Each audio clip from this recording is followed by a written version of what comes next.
টানা সপ্তমবারের মতো best tissue paper brand হিসেবে স্বীকৃতি পেয়েছে বসুন্ধরা টিস্যু। এই যে আমাদের লিগ্যাল ভাড়া কুষ্টিয়া থেকে এ পর্যন্ত প্রায় 600 টাকা, সেখান থেকে এখন ভাড়া নিচ্ছে প্রায় 1000 টাকা।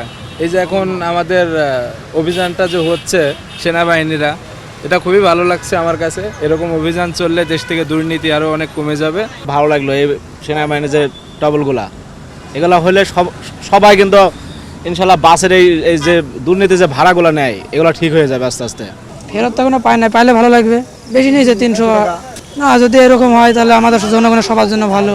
এখন ঈদের সিজনে 900 টাকা নিছে। এটা আমি আমাদের দৃষ্টিতে এটা খুব ভালো লাগছে যে না, এটা আইনের সুষ্ঠু একটা বিচার হচ্ছে।